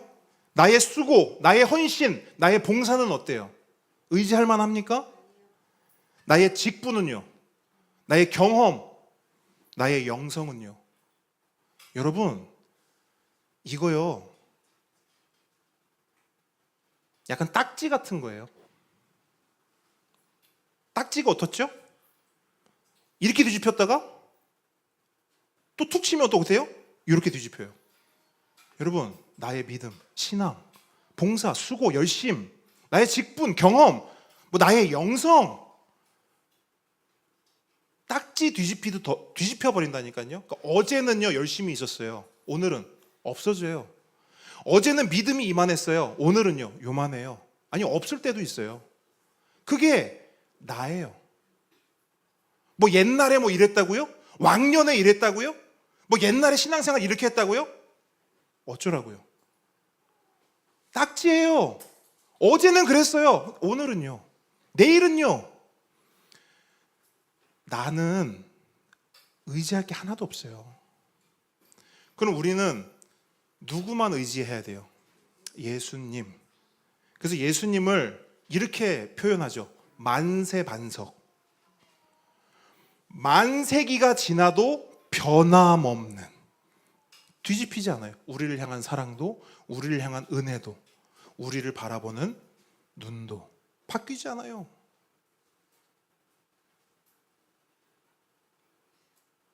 그 예수님만을 의지하는 것, 그 예수님만이 나를 구원할 수 있다는 것.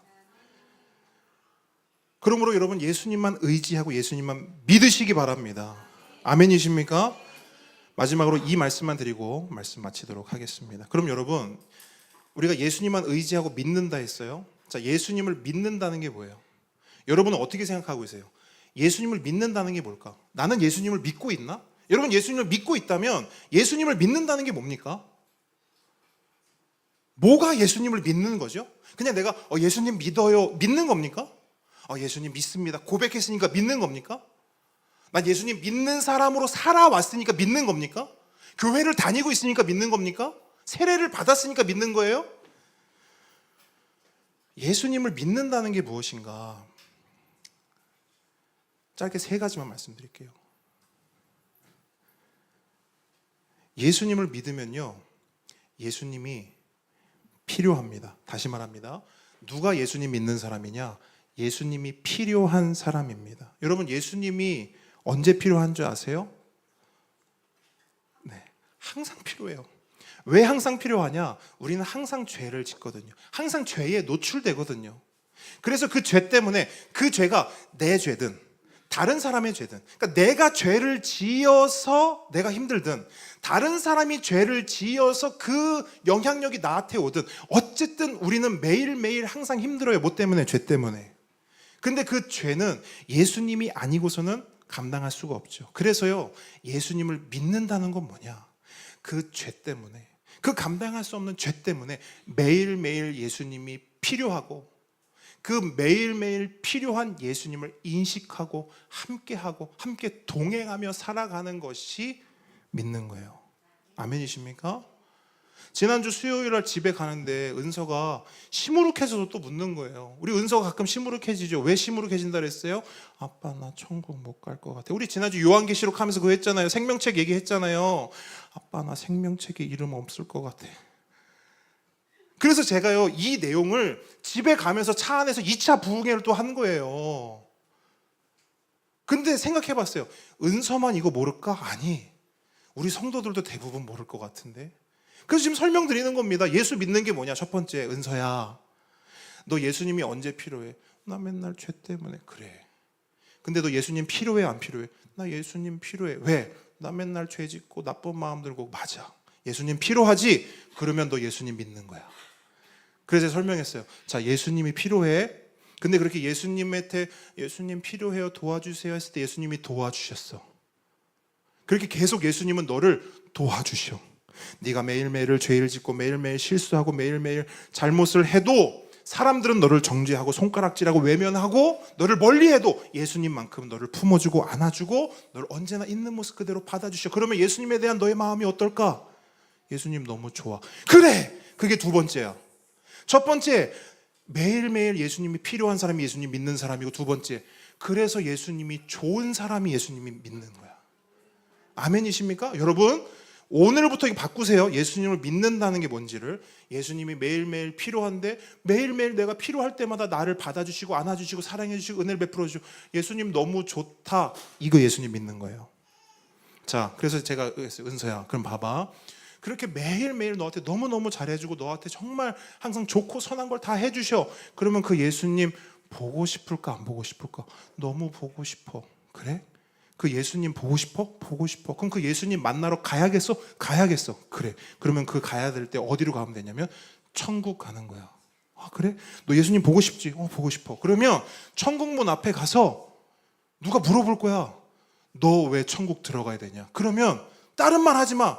예수님이 십자가에 죽으셨고 3일 만에 부활하셨고 그 예수님을, 그런 거 얘기할 필요도 없어. 딱 한마디만 하면 돼. 예수님 보고 싶어요. 끝났어. 이게 믿는 거예요. 예수님을 믿는다는 건 예수님이 뭐 하나님을 저저저 해서 십자가 3일 만에 부활해서 있습니다. 나는 믿고 난 천국 갔어요. 알라 할렐루야. 이걸 제가 늘 말씀드린 얄팍한 신앙이라고 해요. 그거 믿는 게 아니에요. 믿는 건 예수님이 필요하고 예수님이 너무 좋고 그래서 예수님이 너무 보고 싶어. 그래서 요한계시록의 여러분 마지막 말씀 뭡니까? 주 예수여 오시옵소서 이렇게 끝나거든요. 이건 뭐냐면 예수님 믿는 사람들의 고백이에요. 예수님 빨리 오십시오. 왜 빨리 오라고 할까요? 예수님 보고 싶습니다. 이거 아니에요? 예수님 보고 싶습니다. 제발 빨리 오세요. 이거는 누구의 고백이냐면 교회 다니는 사람들의 고백이 아니고 종교인의 고백이 아니고 그냥 모태신앙의 고백이 아니고 예수님 믿는 사람들의 고백인 거예요. 예수님 빨리 오십시오. 왜 빨리 와야 되냐? 예수님 너무 좋으니까요. 왜 좋으냐? 난 늘 예수님이 필요했는데 예수님이 내 필요할 때마다 늘 나의 모든 필요를 채워주셨기 때문에 그 예수님 너무 좋고 너무 보고 싶습니다. 마라나타 주 예수여 오시옵소서. 믿는 자들의 고백인 줄 믿으시기 바랍니다.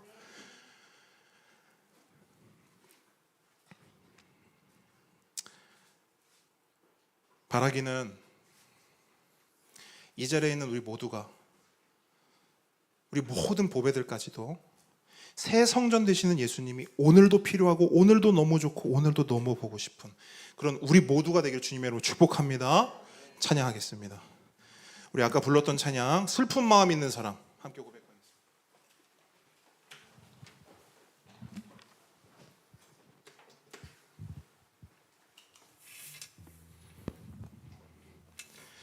자, 박수 치면서 우리 예수의 이름을 마음껏 고백하면서 마라나타 그 마음으로 함께 고백하도록 하겠습니다.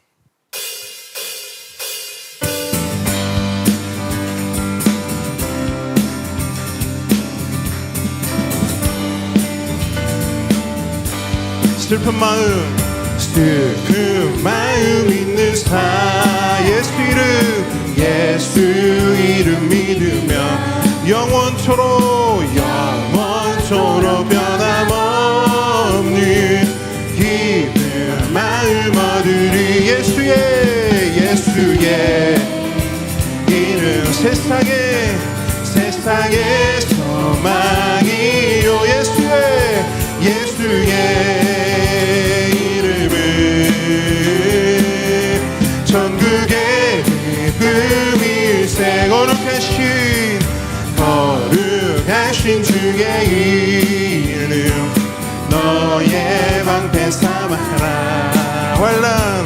환난 시험 당할 때에 주께 기도 드려라. 예수의 우리의 소망이요. 예수의 이름은 전국의 기쁨일세. 존귀하신 주의 이름 우리 기쁨되도다. 주의 품에 안기되. 자, 우리 보배에 대해 찬양도 하면서 그냥 쿵쿵 뛰지만 말고 예수의 이름 더 크게 세상의 소망이요. 예수의 이름은 전국의 기쁨일세. 우리 갈 길 나간 후 보좌 앞에 나 왕의 왕께 경배하며 면류관을 드리리. 예수의 이름은 세상의 소망이요. 예수의 이름은 전국의 기쁨일세. 예수의 이름은 세상의 소망이요. 예수의 이름은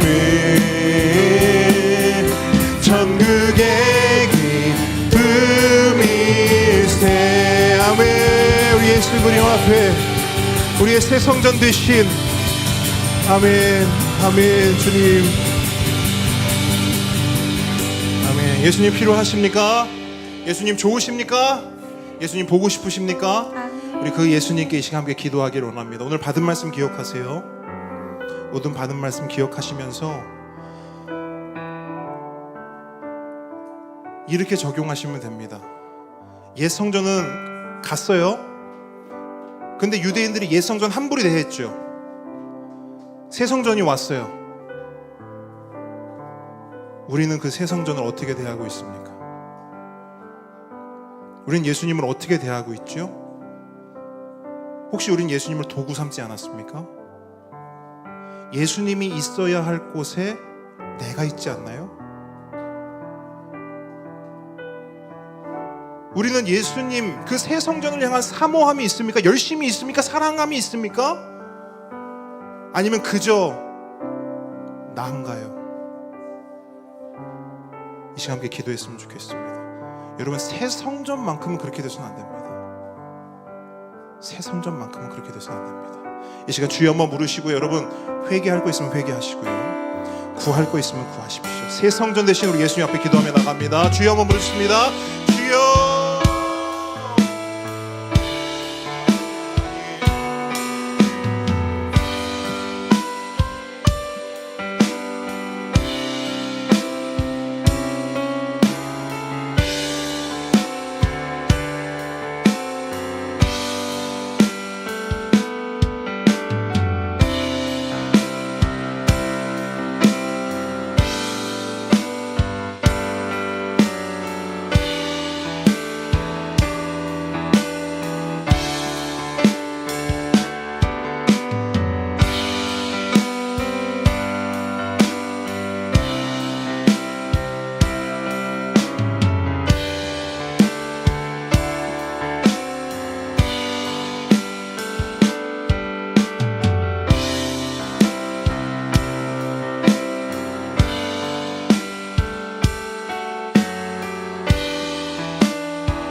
한 번 더 기도합니다.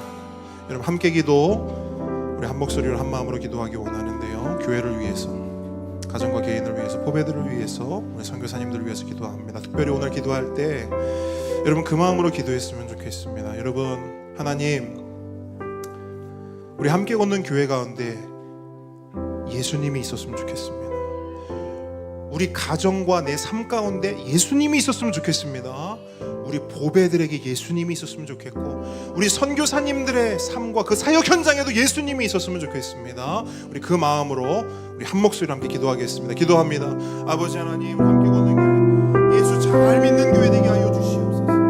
예수님이 주인 되고 말씀이 기준되는 교회 되게 하옵소서. 성경을 읽고 배우고 실천하는 교회 되게 하시고, 기도의 맛을 알아 뜨겁게 기도하는 교회 되게 하옵소서. 쉬지 않고 기도하여 응답이 넘치는 교회 되게 하시고, 언제 어디서나 예수 잘 전하는 교회 되게 하옵소서. 누굴 만나도 전할 복음 있는 실력 있는 교회 되게 하시고, 선교지를 기도와 제정으로 섬기는 교회 되게 하옵소서. 사랑과 섬김이 넘치는 교회 되게 하시고, 감사와 간증이 풍성한 교회 되게 하옵소서. 아버지 하나님, 예수님께서 우리 모든 성도들의 가정 가운데 주인 되어 주시고 새 성전 되어 주셔서 다스려 주십시오. 모든 가정의 모든 형편과 필요를 아시오니 채워 주시고, 몸과 마음이 아픈 환우들이 있으니 고쳐 주시고 회복시켜 주옵소서. 불신 가족들이 있습니다. 예수 그리스도 그 생명의 빛을, 예수 생명 빛을 하루속히 카이로스의 때에 하나님께서 온전히 허락하신 그 때에 예수 그리스도 그 새 성전 가운데로 나아올 수 있는 우리 모든 불신 가족들이 그 은혜를 허락하여 주시옵소서. 우리 보배들을 아버지 하나님 보배 학교를 통해서 말씀을 잘 배워 믿음이 자라게 하시고, 온 세대 예배를 통해 예배를 잘 배워 예배자 되게 하시고, 그로 이유를 통해 모든 보배들이 작은 예수 되게 하셔서 그 안에 예수가 살아 숨쉬는 그런 작은 예수 되게 하셔서 아버지 하나님, 우리 보배들이 어디를 가든 예수로 살고 예수로 자라날 수 있도록 주님 도와주십시오. 우리 컴패션의 보배들 영육간에 강건하게 자랄 수 있도록 주님 도와주시고, 우리 모든 선교사님들의 사역 현장과 그들의 가정과 그들의 삶 가운데도 예수님 함께 하여 주셔서 그들로 하여금 오직 예수로 살아가고 예수로 오직 걸음하는 주님 주의 은혜를 도와주시옵소서. 이 모든 말씀 예수님의 이름으로 기도드립니다. 하늘에 계신 우리 아버지여, 이름이 거룩히 여김을 받으시오며 나라에 임하옵시며 뜻이 하늘에서 이룬 것 같이 땅에서도 이루어지이다. 오늘날 우리에게 일용할 양식을 주옵시고, 우리가 우리에게 죄 지은 자를 사하여 준 것 같이 우리 죄를 사하여 주옵시고, 우리를 시험에 들게 하지 마옵시고 다만 악에서 구하옵소서. 대개 나라와 권세와 영광이 아버지께 영원히 있사옵나이다.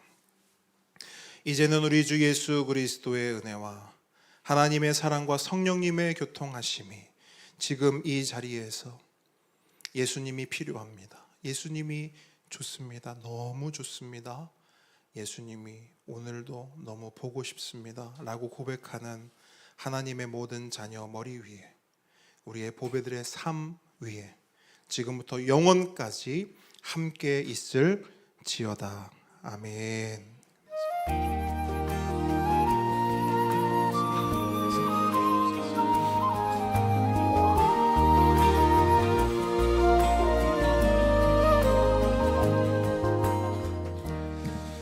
자, 광고 말씀드리겠습니다. 함께 걷는 게 오신 모든 분들 축복하고 환영합니다. 우리 앞뒤 좌우 분들 사랑합니다, 축복합니다. 우리 하트 날리면서 인사하겠습니다. 사랑합니다, 축복합니다.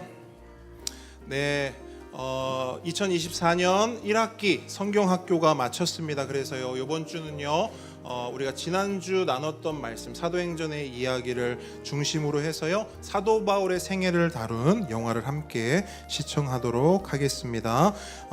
그리고 세례식이 있습니다. 다음 주 주일 예배 후에 세례 문답식이 있는데요, 오늘은 먼저 이제 다음 주에 있을 세례 문답식과 또한 세례식에 관련된 광고가 있으니까요, 세례 받으시는 분들께서는 예배 후에 잠시 목양실로 오셔서 저와 잠깐 시간을 가지면 좋겠습니다. 그리고 2024년 여름 사역 일정이 안내되어 있습니다. 보시고 참고하시면 되겠습니다. 다음 주 대표 기도는 우리 재은 성도가 해주시겠습니다. 네, 우리의 고백하도록 하겠습니다. 나는 교회입니다. 우리가 교회입니다. 예수 잘 믿는 교회가 되겠습니다. 예수 잘 전하는 교회가 되겠습니다. 자, 우리 하나님께 감사 영광의 박수 올려드리겠습니다. 자, 식탁 교제 나누도록 하겠습니다. 자, 보배들 노트 가지고 오세요.